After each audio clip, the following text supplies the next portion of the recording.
So I just got off a conversation with a client, and she gave me permission to talk about, not to talk about her story, but to use her topic, her main question as a video, because I found it very interesting. And she was legit asking me. She was like, "Delexis, I know you don't like people asking you the obvious questions." And as soon as she said that, I was like, "What question is that?" She was like, "Well, why shouldn't a woman chase a man?" Right? She says, we're all people. Why do we have to play these roles? And I thought that was a fair question. And people, when I act like I'm like, really, why are you asking me this question? I'm just being sarcastic. It's just my personality. But I know that some people don't read the sarcasm too well. It is what it is, right? But yeah, so I was like, you know what? Let me make a video about that, because I bet some women feel like when they like. And since this is mindful attraction, throughout this whole video, please become aware of your breath. Just notice the breath. And as you listen into this video, just have some awareness to your breath, almost as though you're watching TV, but you're aware of your kid who's playing in the corner through your peripherals. Be peripherally aware of your breath throughout this whole video, okay? Like it, God, this is the thing, is that when you like somebody and you know they don't like you back, you find as many reasons to break your own rules and to chase, right? Because this is what you have to understand. Women aren't wired to chase. It's not in their nature. Women weren't, there's no millions of years of evolution of women chasing men. Females, or better yet, chasing males. It doesn't work. Our biology and our social structures does not work where the woman chases the man and it's a profitable thing. It's not how it works. Now the woman can manipulate the man into chasing her, right? Through manipulating her looks, through revealing certain things about herself, either character wise or physically, that could lure the guy to chasing, right? We can make a video about that, how to lure a man to chase you back, right? But they're not meant for that, right? And also, men are used to getting rejected. Women, it's a little bit more, women's ego a little bit more fragile when it comes to getting rejected. In my opinion, I could be wrong, right? Because I'm used to getting rejected. Like, a woman can say, "You're ugly," and I wouldn't care, right? It'll hurt a woman a little bit more, in my opinion, but I could be wrong. But you can tell a guy you're a loser, and that hurts us a little bit more. You can tell a woman you're a loser, and a woman will be like, I don't care. Now, look, to be responsible, the only time you should chase a guy is when you fucked up. Let's just say you smacked them, which you shouldn't. You cheated, which you shouldn't. You've done something that you've pushed them away because you did something clearly wrong, and he is pulling away because you offended him in a obvious, and he's righteous about it, and he's in the right. That's when you should chase and ask for forgiveness. That's when you should say, you know what, baby, I'll cook you a meal, I'll buy you a drink. Like if you guys have trust with each other and you genuinely messed up and somehow, then you make it up to him by chasing and proving that you really love him, right?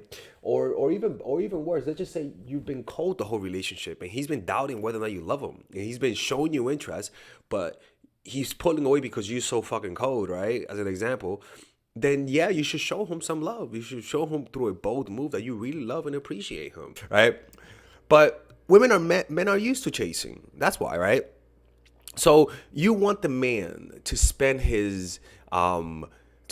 their mental energies on trying to impress you, because the more they spend energy to try to impress you, the more they actually like you, because they're investing more.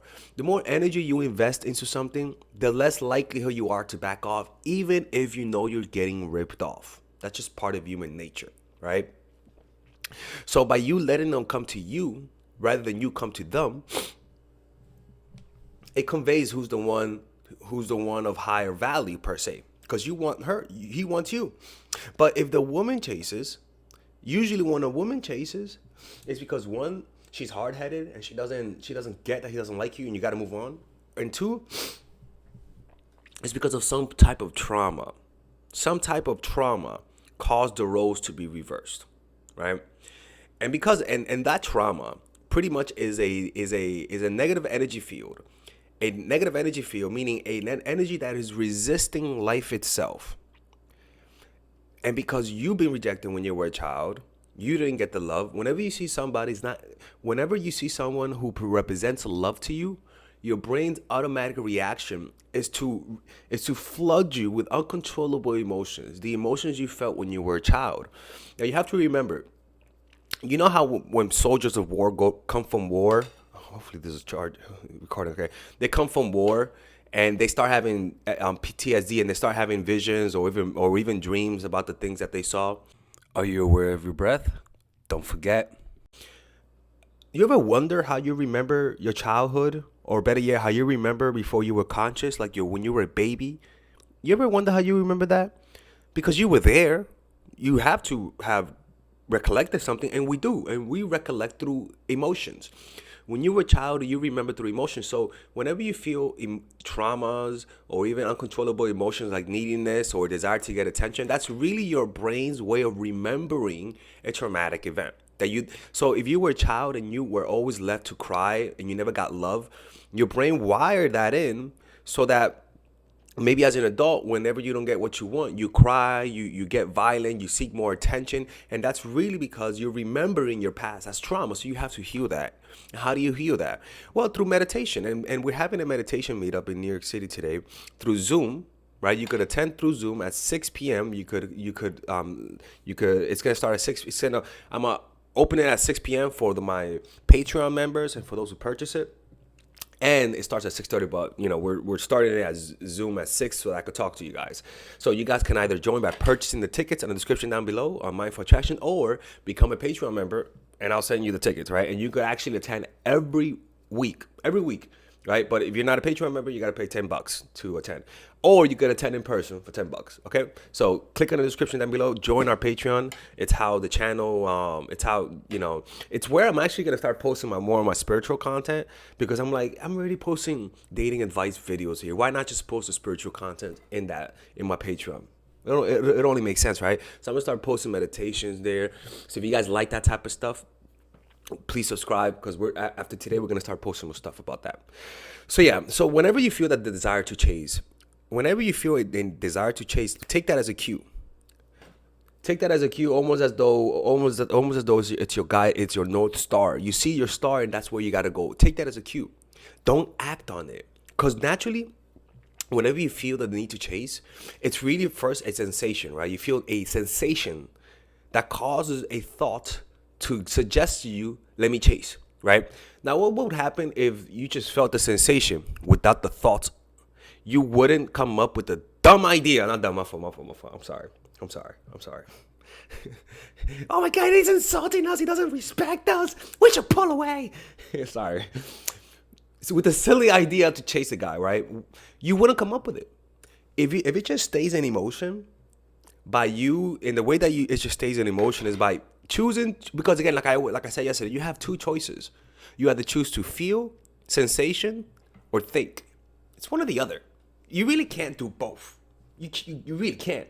You either you undulate between feeling and reacting with thoughts, and feeling sensation more, right? So you want to stop the pattern through feeling the sensation of your body. So that means the breath, or paying attention to the environment more, breathing more, bringing so much awareness to your body, taking up so much consciousness that there's not enough consciousness for thought. So then you could treat your dating life as a spiritual practice. Whenever a man triggers you to chase, or even a woman, you stop chasing. You don't act on it. The urge to text, you stop, you breathe, you observe it, you feel your body, right? And you just stay grounded. Keep feeling your body. Keep feeling your breath. And if you don't know how to feel your body, just Google YouTube. I may upload it on Patreon actually, or YouTube full body meditation, or scanning body meditation, where you learn to scan your body, and then all you got to do is just keep feeling the whole body, or do yoga. And after you're done with yoga, you'll notice the sensation of your body feels more alive. And all you got to do is just keep awareness of that feeling. It's almost like an aura that protects you against any, or even better, it's an aura that transmutes any negative vibration into its positive vibration, because you're literally changing the vibration of your body. And so because that vibration has more consciousness, everything that gets in around it becomes consciousness itself, rather than becoming anti-life, which is when you resist the traumas through acting on it. Because by you acting on your trauma, you're resistant, because the act relieves the tension. Like you scratching an itch that you shouldn't scratch. Being present allows nature to relieve the itch, and it's more of a healthy way that doesn't leave scars. So like I said, I do that myself, and my mind is talking because I love to talk, right? So when I'm around people, I just observe anytime I have an urge, because I think I have Asperger's, and I have a weird thing of talking. I just talk less. I just like observe my urge to talk and let other people talk and just stay quiet and silent. It's my spiritual practice. Everybody has their own cross to carry. Find what that is. If it's because you can't stop texting people, then anytime you feel the urge to text, breathe, feel your hand, go to a yoga class, go to a meditation class, feel the hand, or become a Patreon member and follow my meditation classes there, and just feel, right? And I want you guys to practice that. Like, let dating become a spiritual practice. Let your failures, so that when you fail and say, oh my God, he broke my heart, now it's time to grow. Let's observe this pain. Let's walk in that path of darkness and see what's around this pain that I've been trying to avoid by acting on it. You get what I'm saying? Because when you see that needy energy that causes you to chase creates more events that recreate that chasing feeling. In other words, if you are feeling needy and you act on it, you pretty much create more situations that cause you to feel needy and act on it. In other words, you pretty much keep putting yourself in a position of chasing. Just do nothing. In fact, by you doing nothing, one, by treating it as a spiritual practice, you will overcome it, or even better, accept it. Two, they're gonna chase you because you're not chasing, right? Because men cannot respect a woman that chases, right? That's the other thing. Men cannot respect a woman that chases. Even though it feels flattering for a woman to chase you, they ask themselves, why doesn't this woman have any other options? Because when a man sees a woman from a distance, every man assumes she has all the option in the world. That's just how people naturally think, right?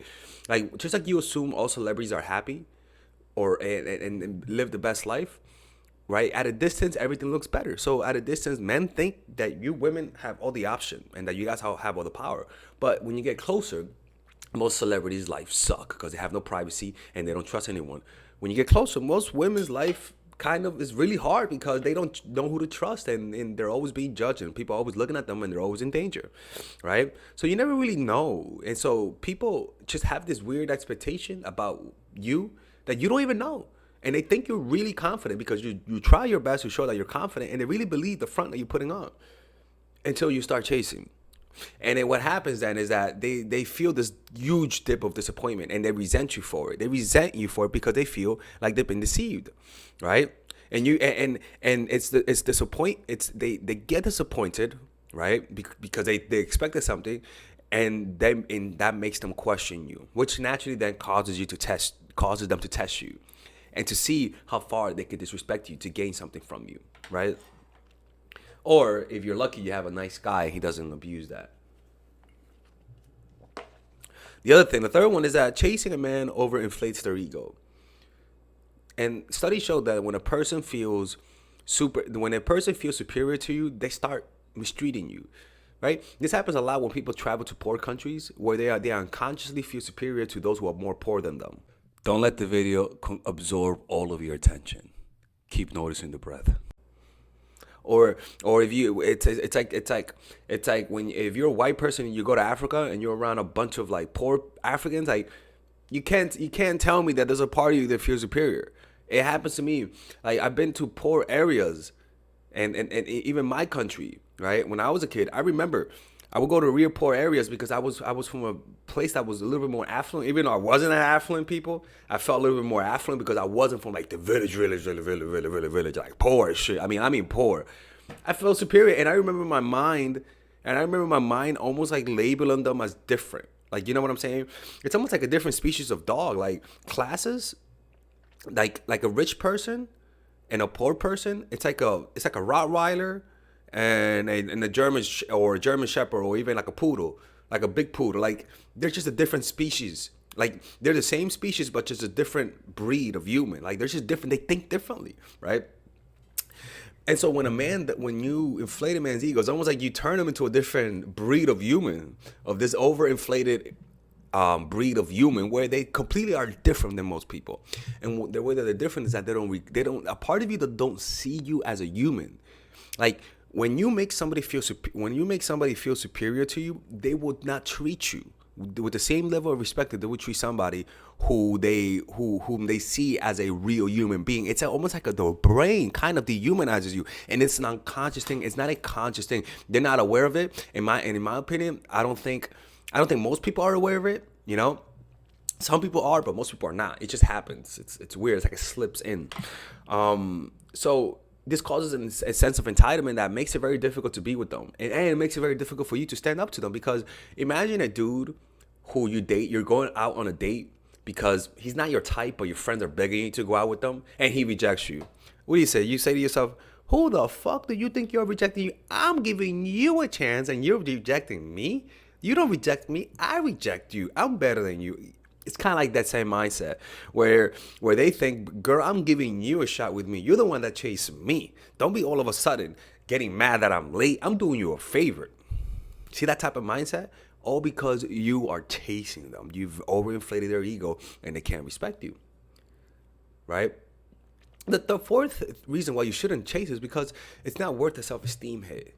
It's not worth it. Competing with other people for something naturally lowers your self-esteem. It's just natural, and because the comparisons and differences is the core of the ego, right? And so when you're in competition for a guy, first of all, when you're in competition for a guy with other women, you naturally just feel more insecure because you're naturally observing or even comparing yourself to the other women, right? Or even you don't even know whether or not there's other women, but because you're chasing so hard, you naturally assume they are, and that naturally affects your self-esteem. By the way, we're having 40% off discount for the course Nice Girl. If you want to get Nice Girl, click on the description down below. I think the coupon code is Alex to get 40% off Nice Girl. Only this month only, ladies and gentlemen, okay? And the last one is that he doesn't like you. Like, honestly, the reason why you shouldn't chase a guy is because if you're having to chase, it just means he doesn't like you, right? Because if he liked you, he'll chase. Trust me, there's a woman out there that dude is chasing because she doesn't love him back. And the reason why he doesn't chase you is because he doesn't love you. And this is the most simplest, the most simplest explanation for it. But because people's ego is involved, they usually don't result to this conclusion, right? The last thing they'll think of is that they don't like me, and the reason why is because they don't want to accept the truth, right? It's almost like somebody who is trying to fix their social life, and they try to do everything but fix their character. Or, like, for example, like when I was a kid, like girls wouldn't like me, right? When I was a kid, but it was because I couldn't read cues to shut the fuck up. Like I just couldn't. Like I was annoying. Like when I was a kid. Right, I was too excited to talk, and a lot of the girls found that annoying, right? And I did everything, but as soon as I learned to shut the hell up, all of a sudden I looked more mysterious. All of a sudden,